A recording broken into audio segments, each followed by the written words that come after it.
रब्बी इश्रह ली सदरी व यस्सिर ली अमरी वहलुल उक़दतम मिन लिसानी यफ़क़हू क़ौली। अस्सलाम वालेकुम डियर स्टूडेंट्स, आज हम स्टार्ट करने लगे हैं एक्सरसाइज 6.6। तो बेटा एक्सरसाइज की तरफ बढ़ने से पहले अगर आप मेरे चैनल पर नए हैं तो इस चैनल को सब्सक्राइब भी कर दें और अपने दोस्तों के साथ शेयर भी कर दें। तो सबसे पहले हमारे पास जो एक्सरसाइज है 6.6 एक बुनियादी चीज है जो आपने समझनी है। हमारे पास एक होता है एंगल ऑफ एलिवेशन और एक होता है एंगल ऑफ डिप्रेशन। तो बेटा सबसे पहले आपने इस चीज को अंडरस्टैंड करना है कि ये होता क्या है। सबसे पहले अगर जिधर हम खड़े होते हैं, फॉर एग्जाम्पल मैं इधर खड़ा हूँ, तो अगर मैं किसी बिल्डिंग की टॉप की तरफ देखूंगा तो मेरा एक आई लेवल होता है जो बिल्कुल सीधा होता है। ये फॉर एग्जाम्पल ये हमारा आई लेवल है, यहाँ मैं खड़ा हूँ, ठीक है। मैं अगर मेरी आईज बिल्कुल सीधी है तो ये मेरा आई लेवल है, ठीक है। जब इस आई लेवल को बेटा मैं ऊपर की तरफ देखूंगा तो मेरा इधर आई लेवल और इस टॉप ऑफ बिल्डिंग के ऊपर एक एंगल बन जाएगा जिसको हम एंगल ऑफ एलिवेशन बोलते हैं, ठीक है। ये हमारे पास बन जाएगा एंगल ऑफ एलिवेशन। कैसे बना बेटा, जिधर मैं खड़ा हूँ बिल्कुल स्ट्रेट खड़ा हूँ, ये मेरा आई लेवल है बिल्कुल सीधा, ठीक है। इसी तरह जब मैं ऊपर को देखूंगा तो मेरा आई लेवल और जो जिधर मैं देख रहा हूँ उसके अंदर बेटा एक एंगल बन जाएगा जिसको एंगल ऑफ एलिवेशन कहते हैं, ठीक है। इसको बेटा आपने अच्छी तरह अंडरस्टैंड करना है। इधर मैंने लिखा भी हुआ है, ये मेरा एलिवेशन है यानी कि ए से बी तक, ठीक है। ये हमारे पास आई लेवल है और ये हमारे पास टॉप ऑफ बिल्डिंग है। जब मैं आई लेवल से टॉप ऑफ बिल्डिंग की तरफ देखूंगा तो मेरे आई लेवल और टॉप ऑफ बिल्डिंग के अंदर एक एंगल बन जाएगा जिसको हम एंगल ऑफ एलिवेशन बोलते हैं, ठीक है, ऊपर की जानब की तरफ, ठीक है। दूसरे नंबर पे बेटा हमारे पास होता है angle of depression. For example मैं इधर खड़ा हूं तो बेटा फॉर एग्जाम्पल मैं एक बिल्डिंग पे खड़ा हूं तो बेटा ये मेरा आई लेवल है। जब मैं इसको नीचे की तरफ देखूंगा तो मेरा आई लेवल और नीचे की तरफ जो बेटा जो डिस्टेंस बना है इसके दरमियान एक एंगल बन जाएगा जिसको हम एंगल ऑफ डिप्रेशन बोलते हैं। फॉर एग्जाम्पल इधर भी लिखा होगा, ये हमारे पास एक आई लेवल है बेटा, तो इधर से हम नीचे की तरफ देखें फुट ऑफ बिल्डिंग यानी कि ग्राउंड की तरफ, तो हमारे पास आई लेवल और ग्राउंड की बेटा फुट ऑफ बिल्डिंग के दरमियान एक एंगल बन जाता है जिसको हम एंगल ऑफ डिप्रेशन बोलते हैं, ठीक है। ये क्या है, हमारे पास एंगल ऑफ डिप्रेशन है और ये हमारे पास एंगल ऑफ एलिवेशन है। इसको आपने अच्छी तरह अंडरस्टैंड कर लेना है। तो आप बढ़ते हैं अपने क्वेश्चन की तरफ। जी तो डियर स्टूडेंट्स, ये हमारे पास एक्सरसाइज 6.6 का क्वेश्चन नंबर 1 है बेटा। स्टेटमेंट दी हुई है, आपने सबसे पहले स्टेटमेंट को अंडरस्टैंड करना है। सबसे पहले लिखा हुआ है the angle of elevation of the top of a flag post from a point on ground level 40 meter away from the flag post is 60 degree. कह रहा है हमारे पास एक एंगल ऑफ एलिवेशन बन रहा है। क्या बन रहा है बेटा, एंगल ऑफ एलिवेशन। अब डेफिनेशन में मैंने बताया कि एलिवेशन जो एंगल ऑफ एलिवेशन होता है बेटा वो ग्राउंड लेवल से हाइट की तरफ होता है, ठीक है। तो ये बेटा आपके पास एक एंगल दिया हुआ है, किसका, एंगल ऑफ एलिवेशन दिया हुआ है, हमें कितना दिया हुआ है, 60 दिया हुआ है, ठीक है। ये आपको ऑलरेडी गिवन है, ठीक है। दूसरे नंबर पे हमें क्या गिवन है बेटा, the angle of elevation of the top of flag post. Flag post बेटा क्या होती है, हमारे पास एक पोल होता है जिसके ऊपर हमारे पास एक फ्लैग लगा होता है, ठीक है, झंडा लगा होता है। From a point on ground level 40 meter away from the flag post. तो ये कह रहा है कि बेटा जो आपके पास एंगल ऑफ एलिवेशन बढ़ रहा है वो कह रहा है जो आपके पास फ्लैग पोस्ट है ये ग्राउंड लेवल से कितना है, कितने फासले पर है, ये बेटा हमारे पास 40 मीटर उसने खुद दिया हुआ है, ठीक है। 40 मीटर खुद दिया हुआ है उसने क्वेश्चन के अंदर। नेक्स्ट कह रहा है find the height of post. ये जो आपके पास पोल है बेटा, फ्लैग इस पे लगा हुआ है, इसकी आपने हाइट फाइंड करनी है। तो इसको हम लेट कर लेंगे, ये हमारे पास क्या है, एक्स है, ठीक है। अब सबसे पहले आपने क्या लिखना है, आपने लेट करना है कि हमारे पास जो हाइट ऑफ पोस्ट है वो हमारे पास एक्स है। इधर आप लिख लें लेट, इसके सोल्यूशन में लेट हाइट ऑफ पोस्ट या फ्लैग पोस्ट लिख सकते हैं, ठीक है। ये हमने लेट कर लिया कि ये हमारे पास क्या है, एक्स है। अब बेटा गौर करें तो हमारे पास इस एंगल के हिसाब से हमारे पास दो साइड्स हैं, ठीक है। ये इस एंगल, ये जो आपके पास एंगल है बेटा इसके सामने हमारे पास ये क्या होता है, परपेंडिकुलर होता है, ठीक है। ये जो इसके साथ होता है ये हमारे पास बेस होता है और ये हमारे पास क्या है, हाइपोटेनियस है।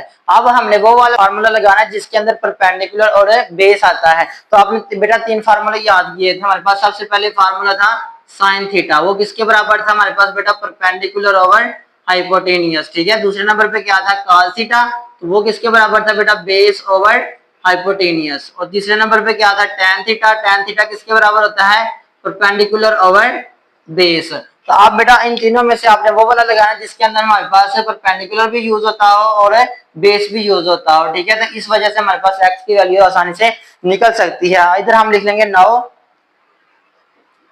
नाउ लिखेंगे और आपने कौन सा फार्मूला लगाना है, tan वाला, ठीक है। तो लिखेंगे tan theta is equal to perpendicular over base, ठीक है बेटा, ये लिखना है।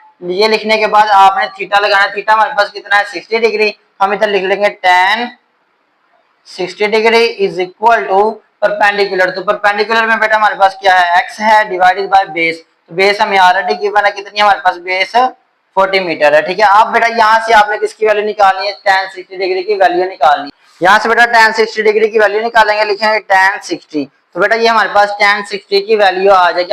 अब हम इस वैल्यू को इधर पुट करते हैं। हमारे पास क्या ये वैल्यू इसकी 1.7321। तो बेटा ये हमारे पास किसकी वैल्यू आ गई है, tan 60 की वैल्यू आ गई है।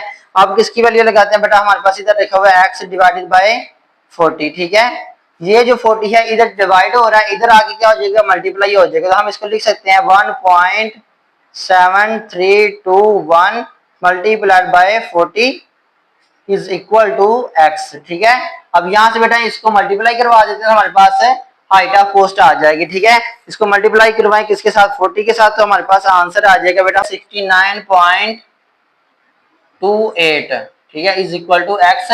इसको सीधा करके लिख लेते हैं, तो x इज इक्वल टू 69.28। और साथ बेटा यूनिट कौन सा लगाना है, मीटर लगाना, जो आपके पास इधर दिया हुआ है। ठीक है, मीटर। अब ये जो x है ये हमारे पास क्या था बेटा, ये था हमारे पास हाइट ऑफ पोस्ट। इधर हम लिख लेते हैं height of post, height of post जो हमने फाइंड की है। ठीक है बेटा, हाइट ऑफ पोस्ट ये कितनी आई है हमारे पास, 69.28 मीटर। तो ये बेटा हमारे पास हाइट ऑफ पोस्ट का आंसर आ गया। कितनी आई है हमारे पास हाइट ऑफ पोस्ट, 69.28 मीटर। ठीक है बेटा, तो इस तरह इस क्वेश्चन को अच्छी तरह देख लें। आप बढ़ते हैं नेक्स्ट क्वेश्चन की तरफ। जी तो डियर स्टूडेंट्स, ये हमारे पास एक्सरसाइज 6.6 का क्वेश्चन नंबर 2 है बेटा। इसको अंडरस्टैंड करें, क्या कह रहा है, N isosceles triangle has a vertical angle of 120 degree.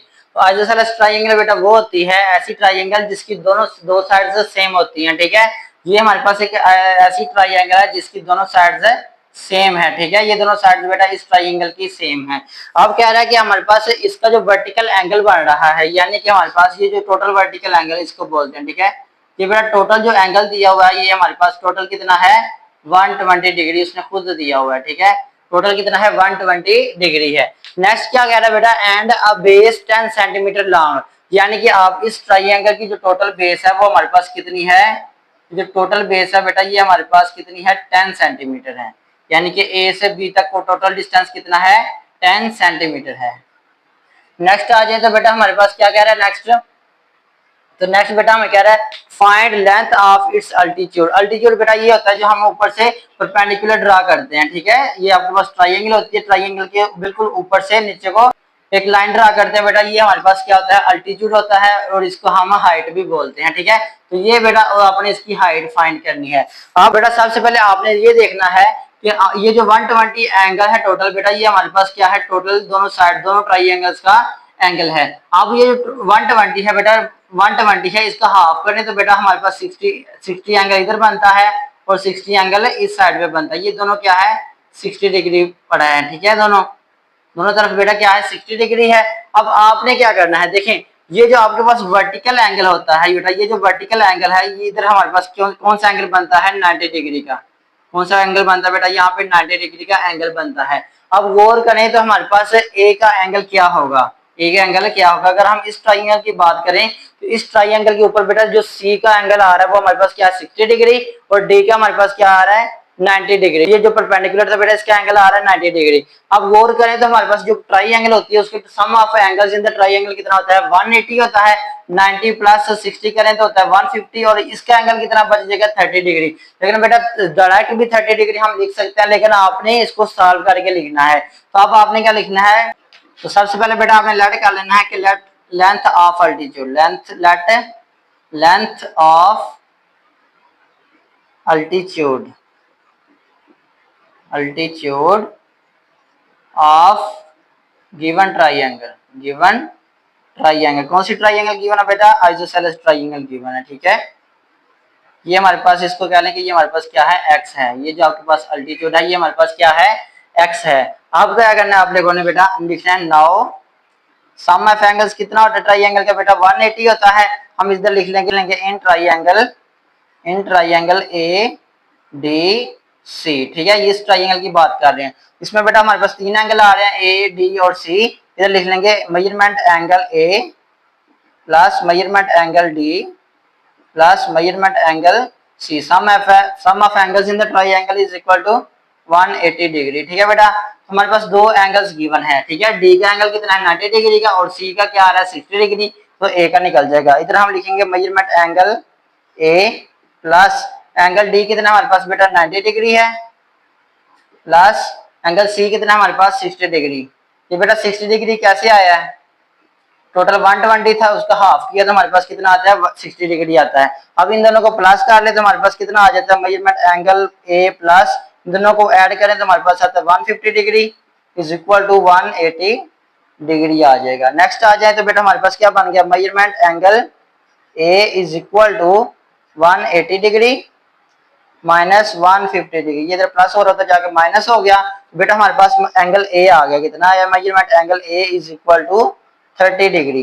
तो ये बेटा हमने एंगल ए की वैल्यू फाइंड कर लिया और एंगल ए हमारे पास कितना आया है 30 डिग्री आया है। इसका मतलब है ये जो हमारे पास एंगल बन रहा है इधर, ये हमारे पास कितना है 30 डिग्री। डायरेक्ट भी हमें नजर आ रहा था लेकिन हमने क्या करना है इसको सॉल्व करके देना है। अब बेटा आपने एंगल निकाल लिया, अब आपने इसकी बेस निकालनी है। ठीक है, अब ये देखिए हमारे पास जो टोटल लेंथ थी बेस की हमारे पास थी 10 सेंटीमीटर। ठीक है, इसका मतलब है कि ये जो आपके पास 10 सेंटीमीटर टोटल लेंथ है, हाफ इसकी और हाफ इसकी, इसकी भी ए से डी तक हमारे पास 5 सेंटीमीटर है और डी से बी तक भी हमारे पास 5 सेंटीमीटर है।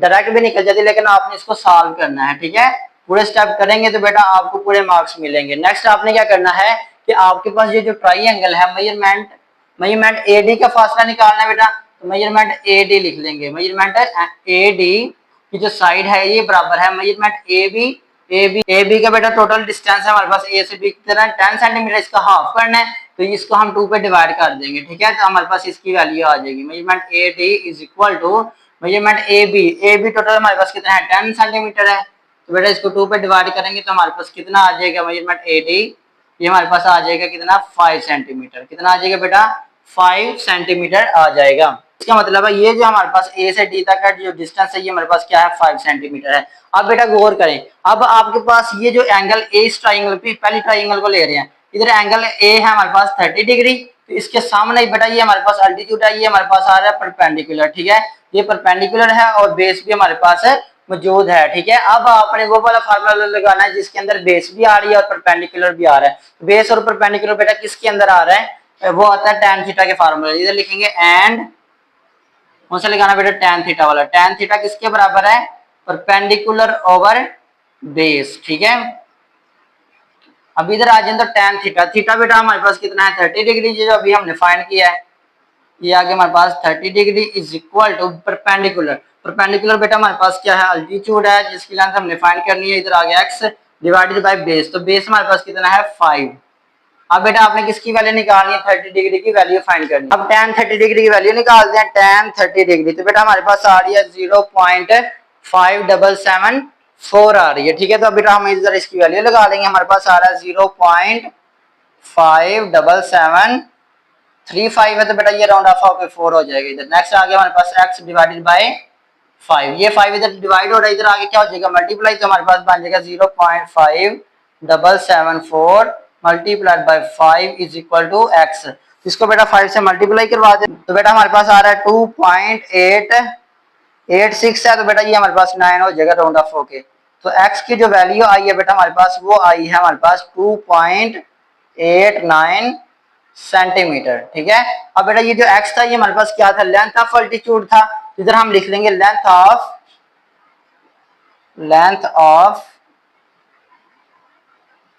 Altitude of given triangle. ठीक है, तो लेंथ बेटा हमने फाइंड कर ली, तो इधर हम आप लिख लेंगे length of altitude of given triangle. तो बेटा ट्राइंगल कौन सी दी हुई थी आपको आइसोसेलेस ट्राइंगल, इसकी जो लेंथ थी वो बेटा आपने फाइंड कर ली, वो हमारे पास कितनी आई है 2.89 सेंटीमीटर। तो ये बेटा इसका आंसर बन जाएगा। ठीक है, आई होप आपको अच्छी तरह समझ लगी होगी। अगर किसी किस्म का क्वेश्चन हो तो आप कमेंट सेक्शन में पूछ सकते हैं। तो मिलते हैं अगली वीडियो में, तब तक अपना ख्याल रखिएगा। अल्लाह हाफिज।